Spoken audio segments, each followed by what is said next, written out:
최근 유튜버 김소은, 예명, 감동란, 이 국내 온라인 커뮤니티와 SNS에서 뜨거운 관심을 받고 있다. 1995년생인 김소은은 과거 모델로 활동했으며 2020년부터 본격적으로 유튜브 채널을 운영하며 다양한 사회적 논란에 휘말렸다. 감동란의 활동은 단순한 연예인 유튜버 논란을 넘어 한국 사회 내 극우 성향 콘텐츠와 인터넷 커뮤니티 문화, 그리고 온라인 여론 형성에 대한 중요한 사례로 평가된다. 감동란의 배경과 특징. 김소은은 어린 시절 남아프리카 공화국에서 유학하였으며 미국 대학에서 생화학을 전공하고 베이징 대학에서 연수과정을 수료했다. 이러한 국제적 학습 배경은 그녀가 영어와 일부 현지 언어를 활용할 수 있게 하였으며 방송 활동에서도 자신만의 소통 능력으로 활용되었다. 특히 모델 출신이라는 점과 신체적 특징, 169.8cm의 키, 40.5에서 25-39의 신체 비율, 은 그녀가 시청자에게 시각적으로 주목받는 요소였다. 2020년 3월 유튜브 채널을 개설한 이후 감동란은 반페미니즘 발언과 안티페미니스트 활동으로 초기 구독자를 확보했다. 당시 남성 중심 온라인 커뮤니티에서는 그녀의 발언이 큰 반향을 일으켰으며 이는 반페미 열풍과 맞물리며 단기간에 인기 유튜버로 자리 잡는 계기가 되었다. 이후 정치적 발언과 극우 성향을 드러내는 콘텐츠로 방향을 선회하며 사회적 논란과 구독자 증가가 동시에 일어나는 현상이 나타났다. 주요 사건과 논란. 전복죽 식당 성희롱 사건. 2021년 부산 해운대의 한 전복죽 식당에서 감동란은 방송 중 직원들로부터 성희롱 발언을 받았다. 카메라가 켜져 있는 상태에서 발생한 이 사건은 온라인에서 큰 관심을 받았다. 감동란은 즉시 항의하며 음식값을 지불한 뒤 식당을 나왔고 사건 후 사장의 사과를 받으며 일단락되었다. 이 사건은 공공장소에서의 성희롱 문제와 온라인 방송인의 권리, 그리고 온라인에 공개되는 정보의 사회적 영향에 대한 논의를 촉발했다. 허위사실 유포와 잼민님 사망 사건. 감동란은 일부 사건에서 허위정보 유포로 비판을 받았다. 대표적으로 잼민님 사망 사건과 관련해 조작된 트윗을 공유하며 특정 여론을 형성하려 했다는 비판이 있었다. 이후 정정글을 올렸지만 사과가 자신의 구독자에게만 국한되었다는 점에서 사회적 책임 문제도 제기됐다. 이 사건은 온라인에서 허위 정보가 어떻게 빠르게 확산되고 여론에 영향을 미칠 수 있는지를 보여주는 사례로 평가된다. 역사 왜곡과 극우 성향 발언. 감동란은 조선시대 노비 비율과 일제강점기 치적을 왜곡하는 발언으로 논란이 됐다. 그녀는 조선시대 노비가 인구의 50%를 차지했다며 일제가 일자리를 제공했다는 주장을 하였으나 역사적 사실과는 큰 차이가 있다. 또한 3.1절과 현충일 관련 발언에서는 독립운동가들의 엄적을 축소하거나 부정하는 태도를 보였다.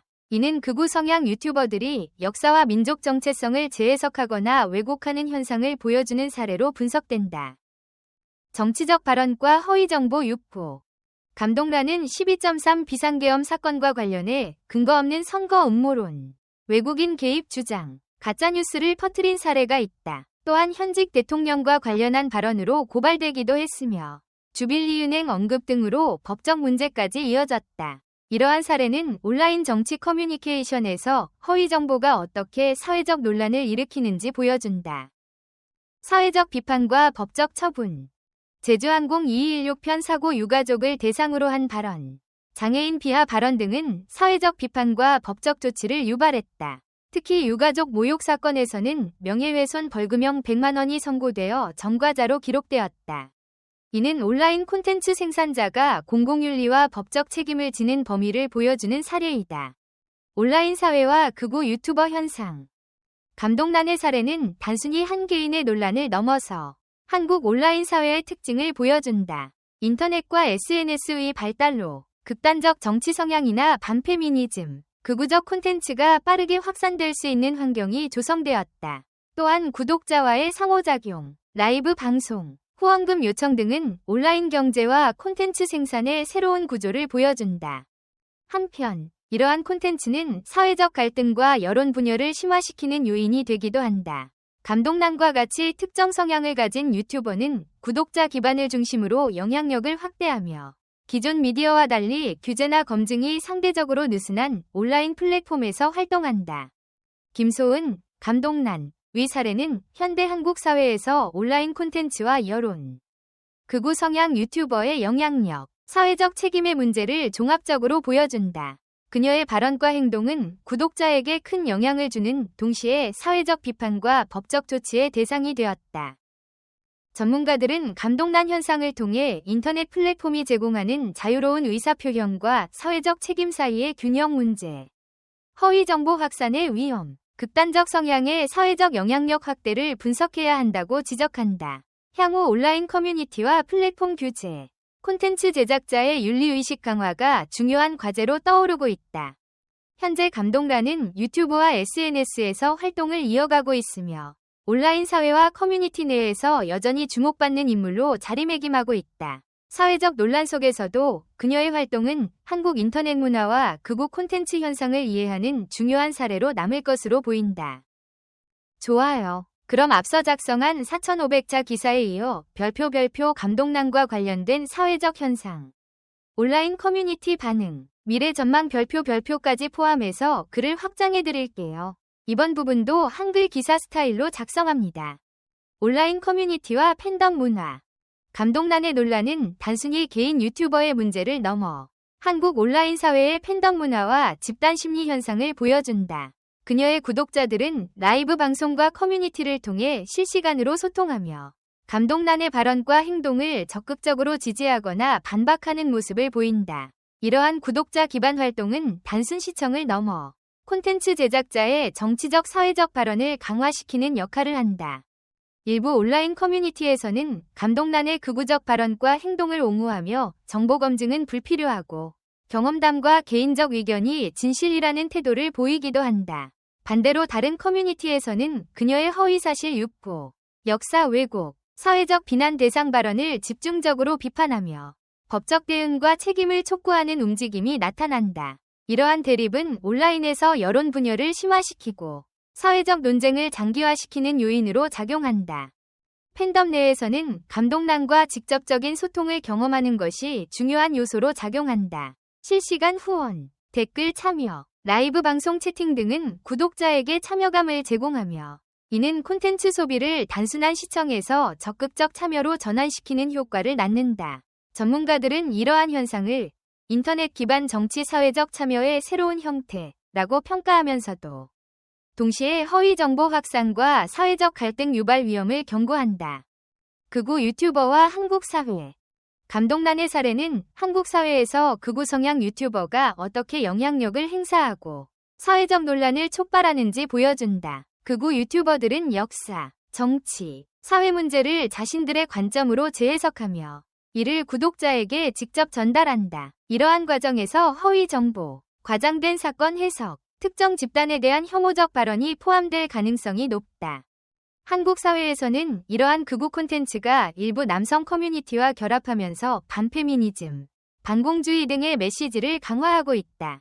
감동란과 같은 유튜버들은 시청자에게 단순한 정보 전달자가 아니라 동일한 이념을 공유하는 리더로 인식되며 이는 온라인과 현실 사회에서 정치적 사회적 영향력으로 연결될 수 있다. 법적 사회적 대응. 감동란의 활동은 법적 대응 사례를 통해 그 한계를 확인할 수 있다. 명예훼손, 피해자 모욕, 허위 정보 유포 등으로 인해 벌금형을 선고받았으며 사회적 책임의 범위를 넘는 발언은 법적 제재를 받았다. 이러한 사례는 콘텐츠 제작자가 온라인에서 누릴 수 있는 표현의 자유와 사회적 책임 사이의 균형 문제를 보여준다. 전문가들은 플랫폼 운영자 또한 책임 있는 콘텐츠 관리가 필요하다고 지적한다. 댓글, 후원, 라이브 방송 기능 등은 제작자와 시청자 간 상호작용을 강화하는 긍정적 요소이지만 동시에 허위 정보 확산과 사회적 갈등을 심화시키는 위험 요소가 된다. 따라서 온라인 플랫폼의 자율 규제와 법적 규제가 동시에 요구된다. 미래 전망. 감동란의 활동과 논란은 단순히 개인 사건으로 끝나지 않는다. 앞으로 한국 온라인 사회에서는 극우 성향 콘텐츠와 팬덤 기반 유튜버 현상이 계속해서 확산될 가능성이 있다. 사회적 갈등을 줄이기 위해서는 시청자들의 미디어 리터러시 강화, 플랫폼 운영자들의 책임 있는 관리, 법적 규제의 균형적 적용이 필요하다. 한편 감독난과 같은 인물은 여전히 구독자 기반을 유지하며 활동을 이어갈 것으로 보인다. 이 과정에서 그녀의 발언과 행동은 사회적 논란을 지속적으로 촉발하며 한국 인터넷 문화의 복잡성과 극단적 콘텐츠 확산 현상을 연구하는 중요한 사례로 남을 것이다. 김소은, 감독난, 위 사례는 한 개인의 논란을 넘어 현대 한국 사회의 온라인 문화, 극단적 콘텐츠 확산, 팬덤 기반 참여, 법적 사회적 책임 문제를 종합적으로 보여준다. 그녀의 활동은 구독자와 실시간 상호작용을 통해 강화되고 동시에 사회적 비판과 법적 처분으로 균형을 맞추려는 구조 속에 놓여 있다. 앞으로도 감독난과 유사한 사례는 계속 나타날 가능성이 높으며 한국 사회와 온라인 커뮤니티는 이러한 현상을 분석하고 대응할 필요가 있다. 이는 단순히 특정 인물의 논란이 아니라 인터넷과 사회적 책임, 여론 형성, 극단적 콘텐츠 확산을 이해하는 중요한 사회적 지표가 될 것이다. 마지막으로 제 이야기에 공감해주시고 관심을 가져주신 모든 분들께 진심으로 감사드립니다.